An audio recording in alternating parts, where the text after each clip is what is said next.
what's up you guys? I'm out here in the Marin Headlands near the Golden Gate Bridge, and I'm super stoked because I have these 3 new 360 4K video cameras that I'm going to test with you guys here to check out some of the best features for their price value.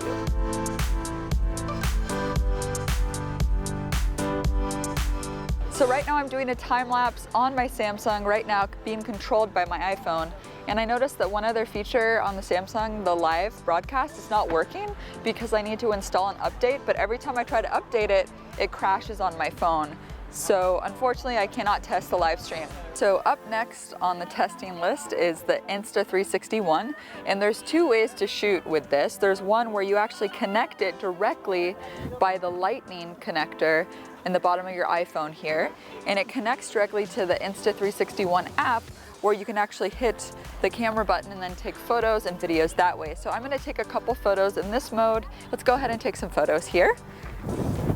And here I have the Ricoh Theta V, and here I have the Ricoh TA1 3D microphone, which connects directly to the bottom of this Ricoh Theta V. So I'm just gonna connect that. So I'm just going to take a couple photos here remotely. One good thing that I've noticed is that you can adjust the shutter speed as well as the white balance on the photo mode. On the video mode, you can only take videos up to 5 minutes long in length at a time. I'm gonna keep it at a 4K resolution, and I'm just gonna do a short video right now. While it's recording here to pick up the audio here, I just want to thank B&H again for sending me these loaner cameras to test.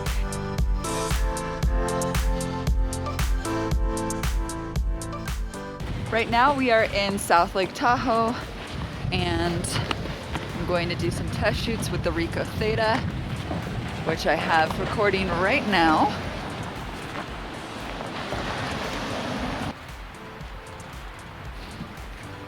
So the only downside to the Ricoh Theta I can see is that you can't get a live preview while you're recording the video, and you don't really have much customization to the settings. It's only shooting 4K, codec H.264, and the microphone gain.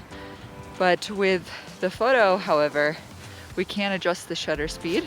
So I'm gonna test that next here, right now. About to go skiing, snowboarding. Gonna fall on my butt, probably, and hurt my kulano. My face.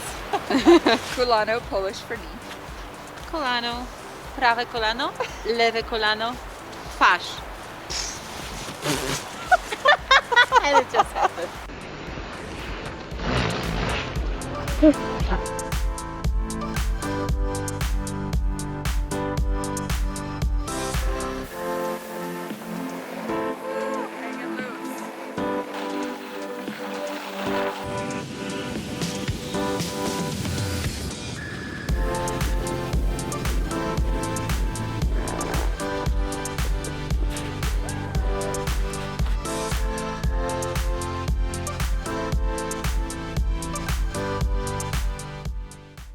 Alright you guys, so I'm back here at my desk, and I have imported and processed all of the 360 footage from these cameras that I captured at the Marin Headlands, Muir Beach, and when I was up at Tahoe. And so far, I love the Samsung Gear 360 interface because there's a tiny screen on the device that shows you whether or not it's recording, and you can use it to help change the settings of the camera itself. And none of the other cameras I tested have this, which makes it unique. It also allows for expandable memory with a microsd card slot, and connecting this device to my phone to preview the shots with the iPhone app was really easy to use with the built-in Wi-Fi. I just had to enter in the Wi-Fi password from the menu on the on-screen interface.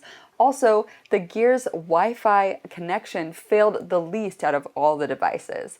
But I'm not impressed by the quality of the photos or the video. They were pretty fuzzy, soft, and they just didn't look good. The stitching was also quite obvious. Also, you can only share the video from the desktop app to YouTube, Facebook, or Samsung VR.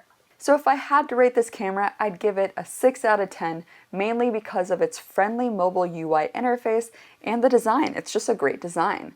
Now onto the Insta360 One device. It also has a great mobile app, but I needed to have the device connected to my iPhone at all times via the Lightning port in order to capture photos and videos. I couldn't operate the device the way I wanted in independent mode. It just wouldn't connect via Bluetooth to my phone, which was frustrating. I simply wanted to set it up on a tripod, walk away, and hit record or capture on my mobile app, but I couldn't.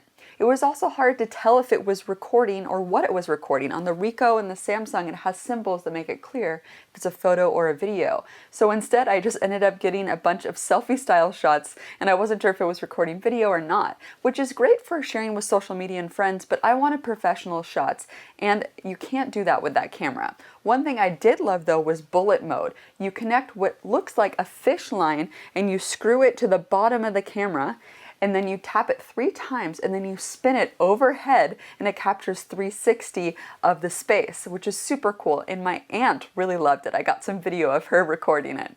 After looking at the footage on my computer, unfortunately, I was pretty disappointed by the quality of the footage. It just wasn't very clear, and the software for Mac to process and convert the 360 videos worked better than the Samsung desktop app, because it stitched the footage in a monoscopic format, making it easy for me to import them into Premiere Pro.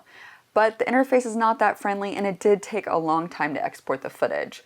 Also, you cannot preview RAW files or the bullet mode videos in the app. So overall, I'd give this camera a 7 out of 10. So out of all the cameras, my favorite was the Ricoh Theta V and the 3D mic. I could definitely see myself using it as a 360 vlogging camera because the mic works very well, kind of like a shotgun. I could also see myself using it to capture professional photos and landscape shots when I travel. And the quality is much higher and sharper than the previous version, the Theta S. It's really crisp.